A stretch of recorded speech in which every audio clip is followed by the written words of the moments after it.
I want to give a kind of deep dive into the mechanics of our prediction market group Gnosis. I directly start with kind of the basic token contract. It's a contract that lives on the blockchain, and it has only a few functions. It's in principle very simple, but it's on the same hand very powerful. So what can you do? You can create an event, or basically a set of shares or tokens. So what do you have to do? What parameters do you have to choose? You have to choose first the number of possible outcomes. So could be minimum of 2 and maximum of n. So could be in theory even something like 100 outcomes. Then the next thing you choose is someone or a contract who is allowed in the end to determine one of the outcomes as a winner. So you have a number of outcomes, you have maybe an address of a contract, and the third thing is a hash of the description of the event. So the description could be who will become the next president, and then can also contain the list of possible outcomes like Hillary Clinton, Jeb Bush, or other. In this case, this would be the description, and of this description you submit a hash to this. You choose the number 3 for 3 possible outcomes, and you choose someone, or actually the contract that is allowed in the end to choose one of the 3 numbers, 1, 2, 3. Okay, as soon as you have created such an event,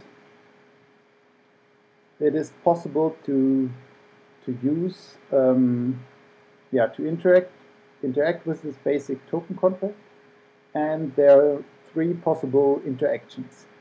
One is to spend 1 ether or one unit, and in exchange you get one of each of those tokens, and each token represents 1 outcome. So in the example, you can, for example, in the given example, you can spend 10 ether, and you get back 10 tokens of Jeb Bush, 10 tokens of Hillary Clinton, and 10 tokens for other. Okay, so the next thing anyone is allowed to do is to do the opposite. So after this first step is done, this token contract had issued in total 30 tokens, and it holds now 10 ether. So the opposite would be to redeem those tokens, and if you redeem n tokens, so basically all tokens, a token of every kind, then you can redeem those for 1 ether. Okay, this would not be useful at all if there would not be the third thing, or the third possible interaction, and this is as soon as the we call it the oracle, the contract that is allowed to determine the outcome. As soon as this contract has set a winning outcome, then it is possible to redeem. Then you only need a token of the of the winning outcome to exchange it against one ether. Okay,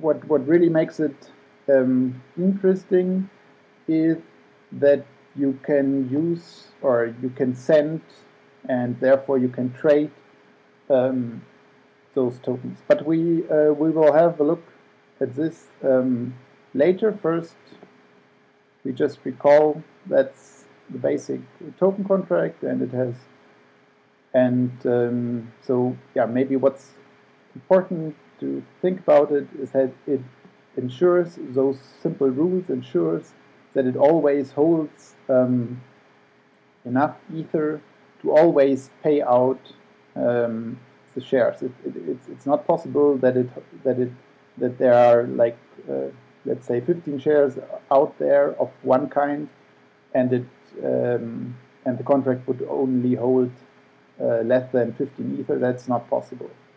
So it's always it always covers the tokens. All right. So the next component is the Oracle, the Oracle contract. You could, or we could, build way more sophisticated oracles where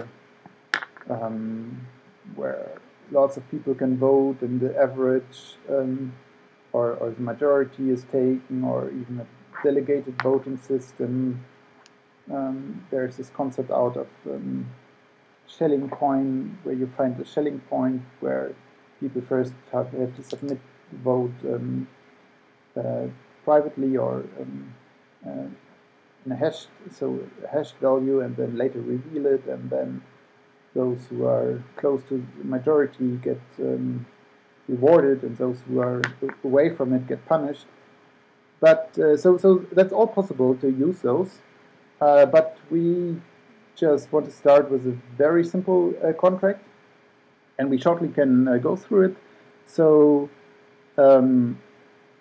so if we create it, then the lines 18 to 21 are interesting. So that's the initialization of the contract.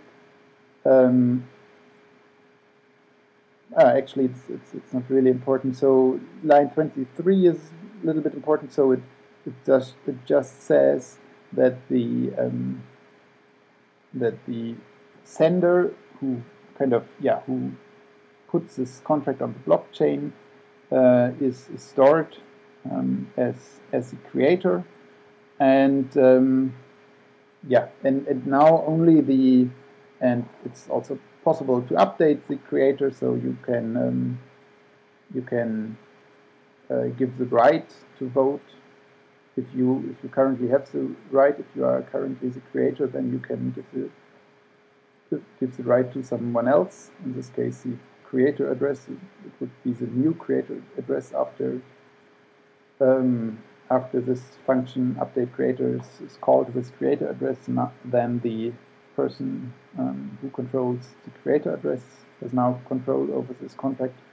But the important part is from line 30. So what you would do is you would,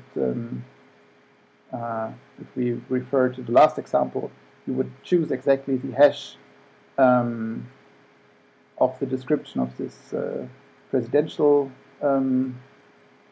bet, and then you would choose one of the outcomes, 1, 2, or 3, and send such a transaction, and then it's checked whether you are allowed to set the output, and that's if you as a sender are currently stored in the value creator, and the outcome should not be set yet.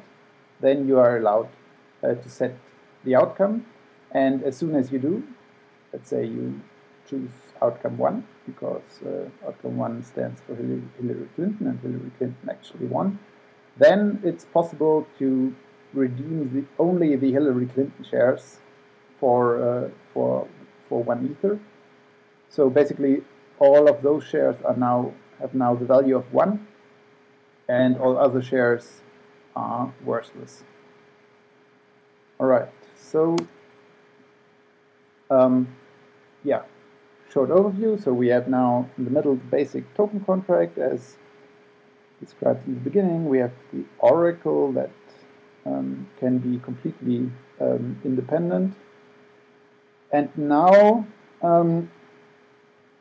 things get interesting when we start to trade those tokens. I mean, just buying all of them is kind of is useless. It's only useful if you sell or trade one of the tokens, and I explain how this can work. So first of all, the price of each token will always be between 0 and 1. So it really makes no sense to buy one token of one outcome for more than 1, because you can buy all 3 or all n for 1. So there's no it doesn't make sense to pay more. And another way to look at it is in the end the maximum value would be 1, so you are trying to buy it for less than 1 and then win money if this outcome happens. So the next observation is that the price that is currently at what the token is currently traded directly reflects the likelihood people are giving this event. So back to this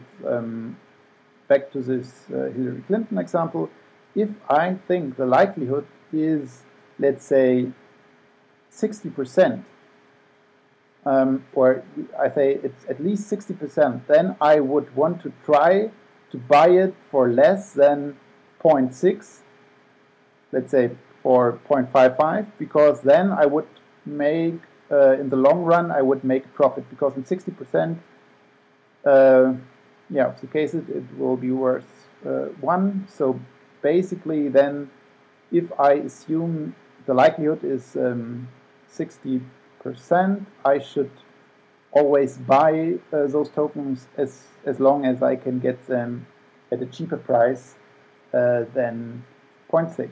And the other way around is also true. If I have those tokens and I think the likelihood is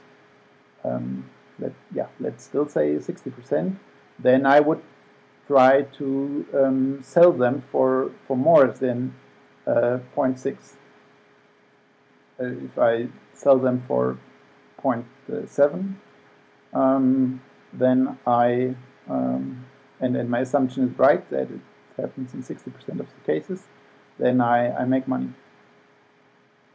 All right, so so first I want to emphasize that that it is possible to send those tokens to other people, and therefore the simplest way would be to kind of arrange a trade just by normal communication. So I send, okay, you send me money, I send you shares, and we agree on a price, and so that's how we basically trade. That would be the simplest way to don't have any contracts, just do it kind of over the counter. The next step would be to use a decentralized exchange, and so as currently there are tons of sites where you can trade altcoins in the Bitcoin and altcoin world. Just as altcoins, altcoins, those tokens can be traded on any exchange. Actually, people are currently building decentralized exchanges for Ethereum. One example is EtherX. They are promising to build a free open source trading platform for any kind of tokens. And of course, we could try to, or we could use this platform so that our tokens, or the tokens that are created from this basic token contract, are traded here. So we would have just like a normal order book, bid and ask and a bid, and then there's matching. Yeah, just as you know how as shares are traded, on stocks are traded. Yeah, it's perfectly possible. But yeah, so I mean, the only thing that would be different from, let's say, stocks or the price of Bitcoin or Ether is that we would know for sure that the price would always be between 0 and 1. But between those 0 and 1, we could have an order book with bids and asks, and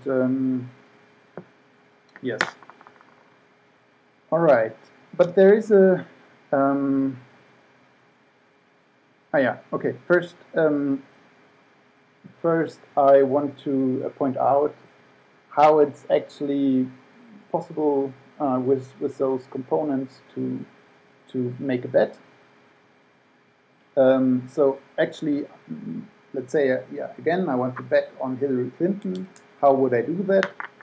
The simplest way would be I would buy for 1 Ether both shares, or in this case, all 3 shares, and then I would sell the shares I don't want. So in this case, the Jeb Bush share and the other share, and I would try to get as much money as possible for those 2.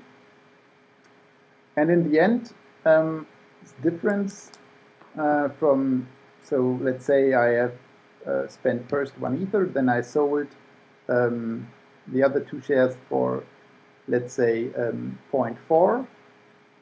Then it is possible to see this action, or you can think of it, that you actually spend in total 0.6, because I mean you spend 1 Ether, then you get 0.4 back, so you spend 0.6, and it's possible for you to win 0.4.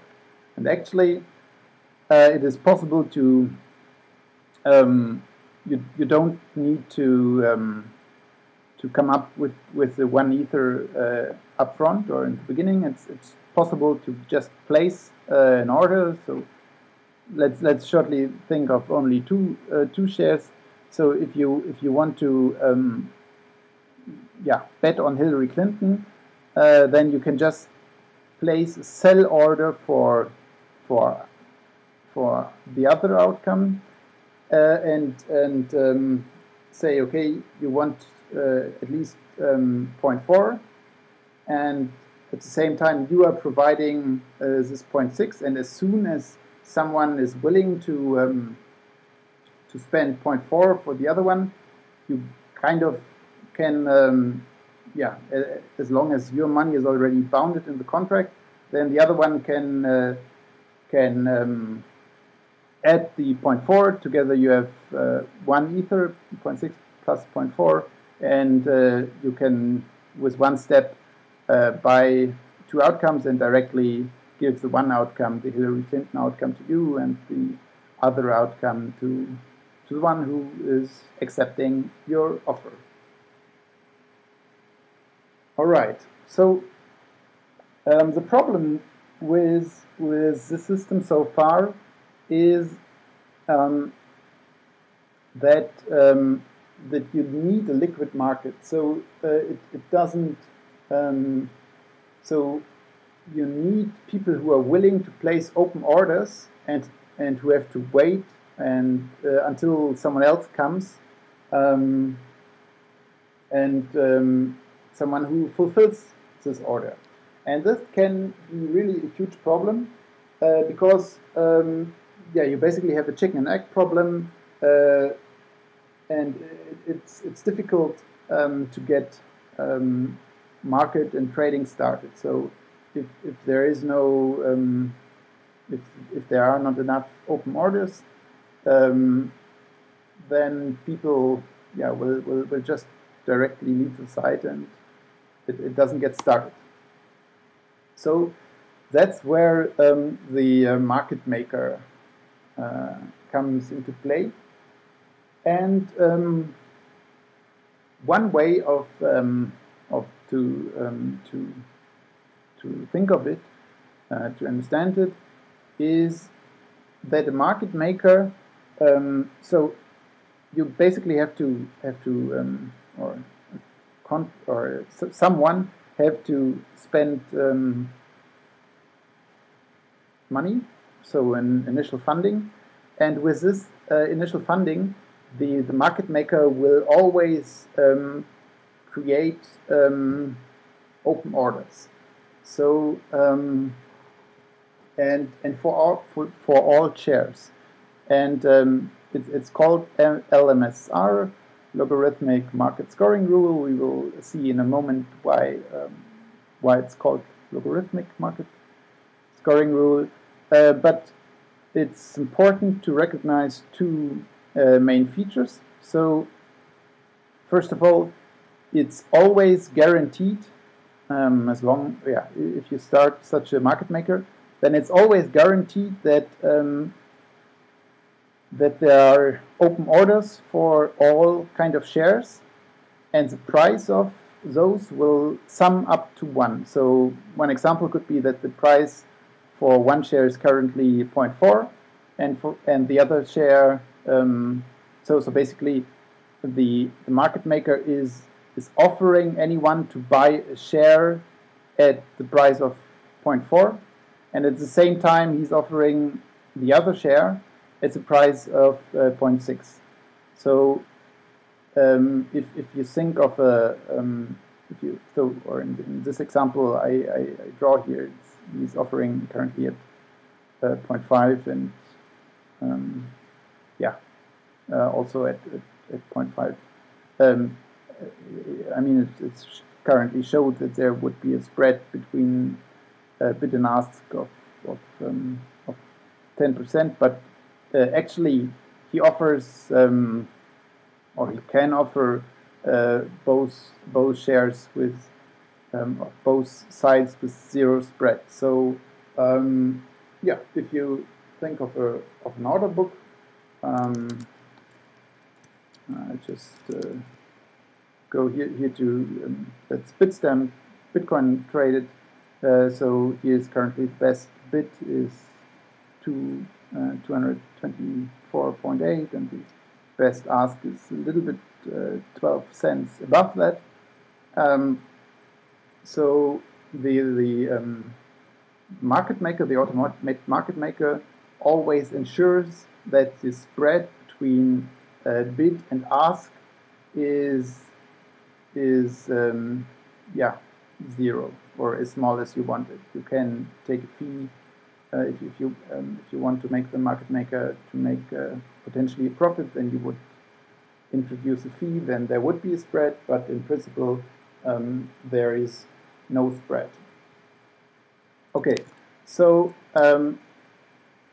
this is first property, and the second very important property is that although he always offers, it's always possible to bet against the market maker, and no matter what people are doing and what people are betting against the market maker, the loss, the potential loss of the market maker is always bounded. It's just the amount that you are spending in the beginning, and I will go into this in more detail now. So let's have a look here back. So you can imagine it that the market maker just places lots of small bits at let's say at the price of 0.1, at 0.2, 0.3, 0.4, 0.5.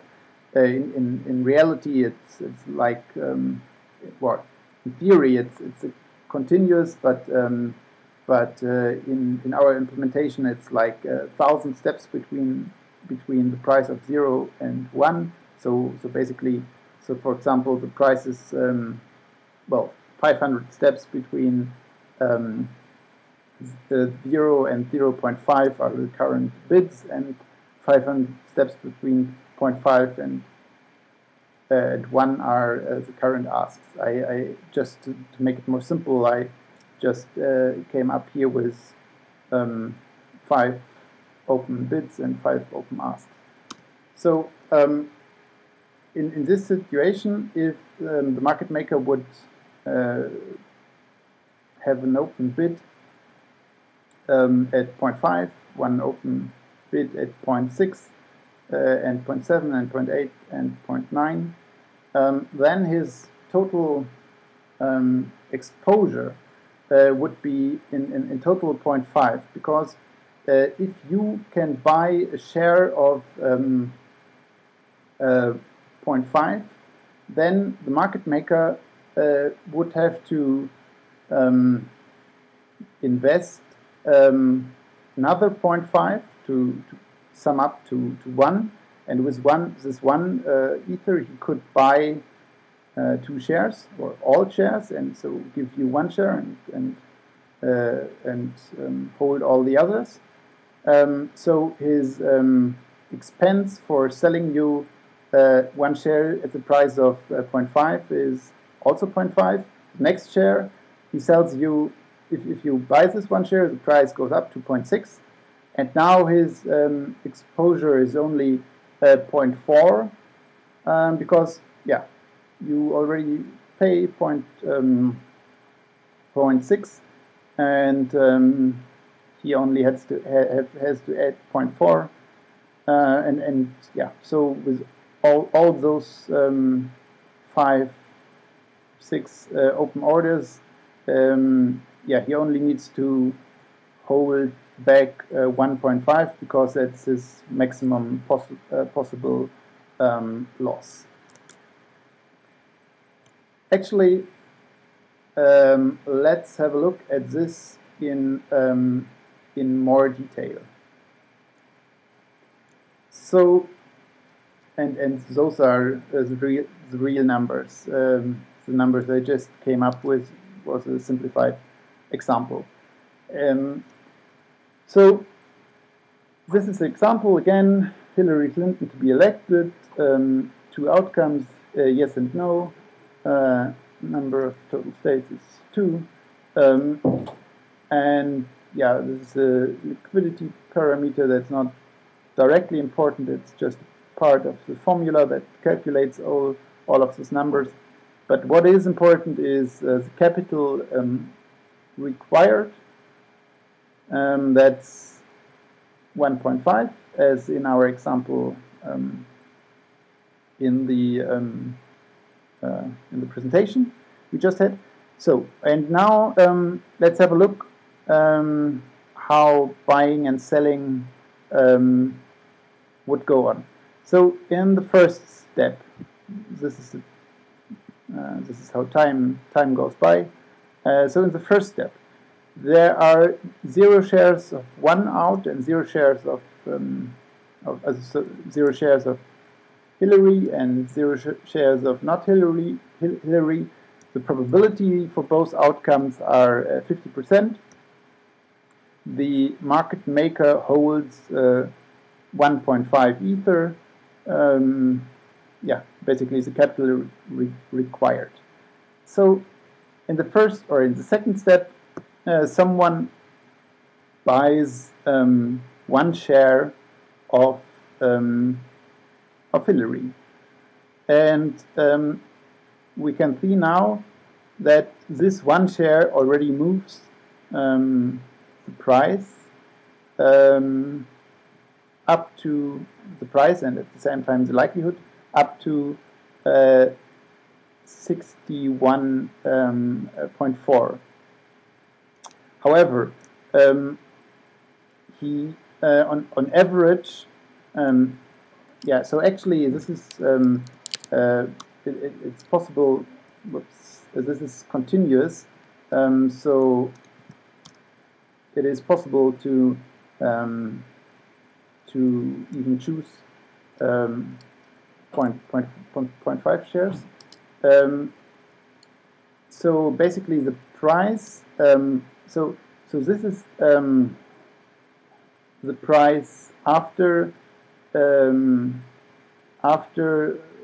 this 1 share was bought, but the average price is something in between, because I mean the price started at 0.5, and at the end it's and after you buy 1 full share it is 0.61. So on average it was 0.557 and so on.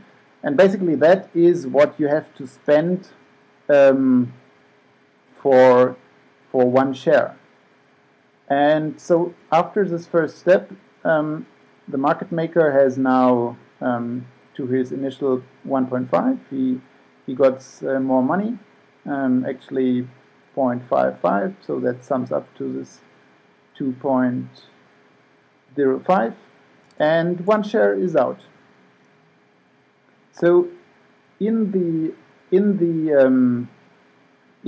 event, or if now the outcome would already be set, then the market maker would have to if Hillary wins, he would have to spend 1 ether for this 1 share, and he would remain something like 1.05, and he would make a loss, and so basically he would lose 1 minus this number. We can double check here in the end. So yeah, basically that, again, his account balance, 1 share is redeemed, and in the end the one who creates the market maker would be refunded by this value, so he would lose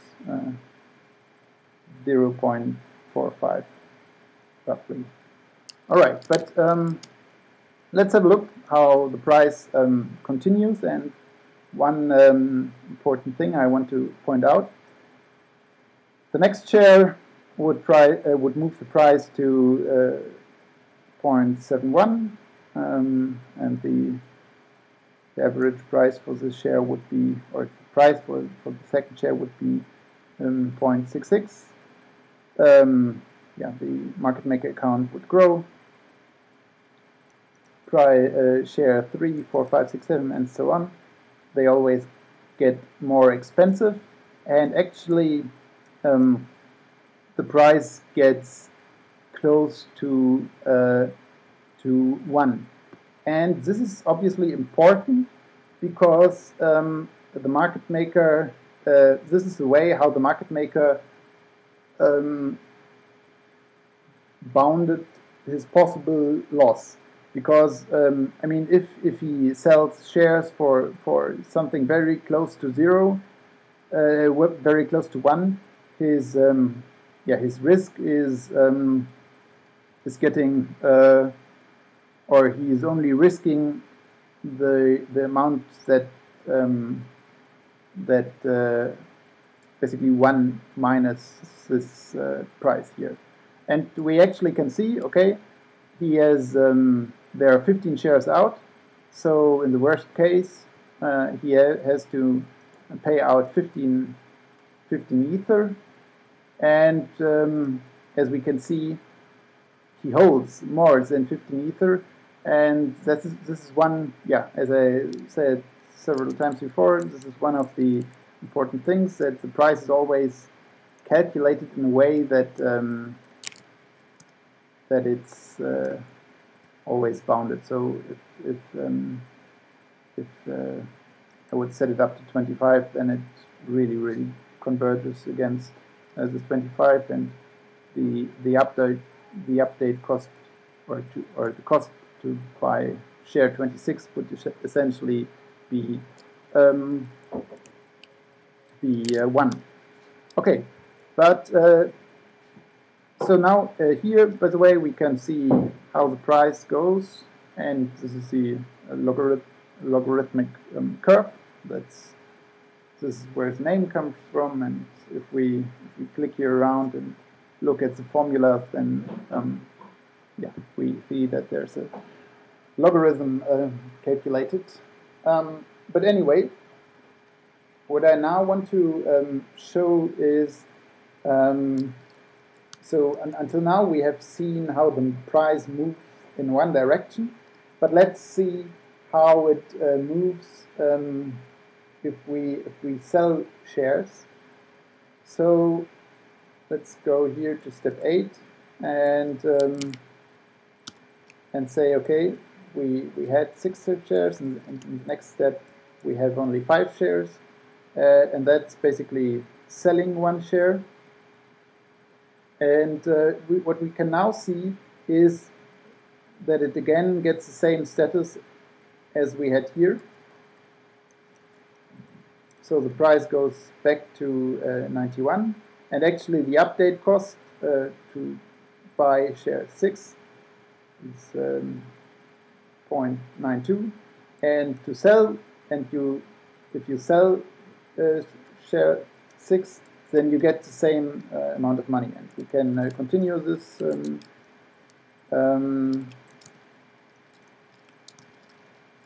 So if we just sell our shares again, price goes back to 50%, and the market maker account goes back to 1.5, and we essentially have the same status, the same state as in the very beginning.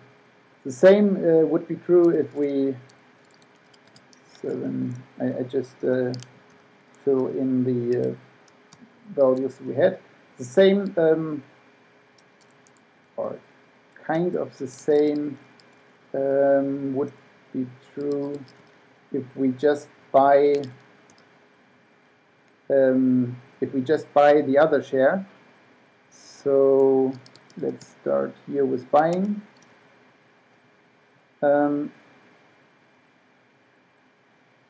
Okay, wait.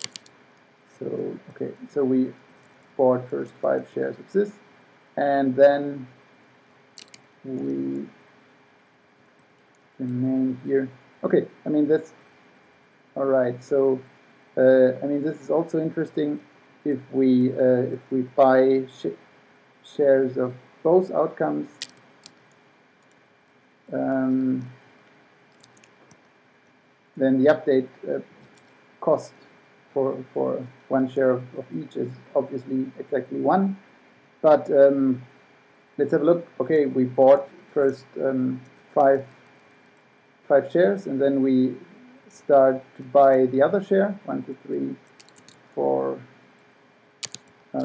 5, and here we remain at 5. Then again we can see how the likelihood goes back exactly to the 50%, and actually, yep, here we can see it. The market maker has exactly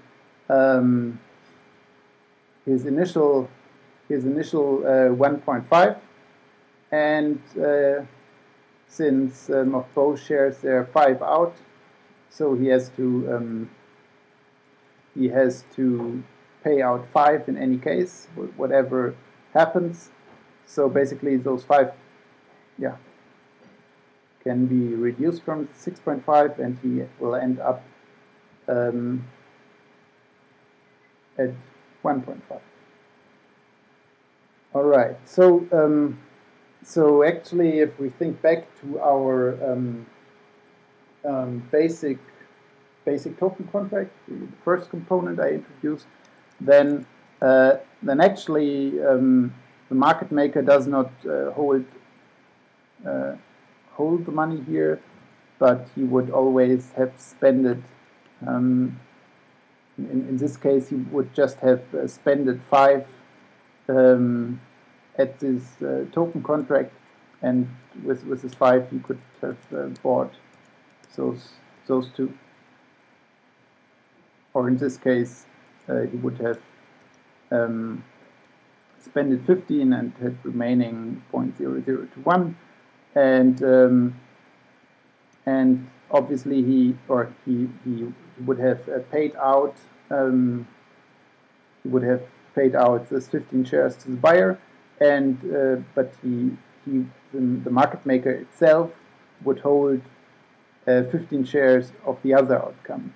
And actually, if the other outcome happens, then the market maker would make a profit. All right, so the market maker will, but yeah, usually the market maker will probably lose money, or at least if the likelihood is at the end 0 or 1 or if the likelihood is 1 of the outcome that actually happens, then the market maker basically loses his full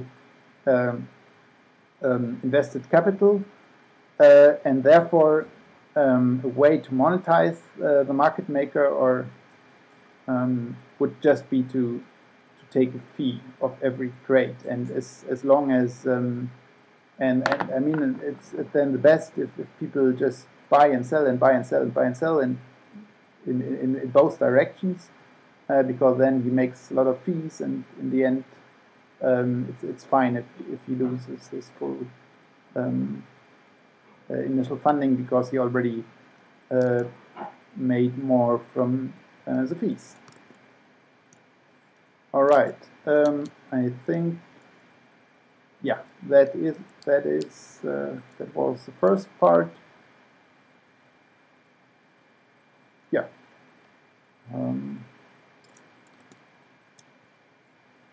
Yeah, that's it.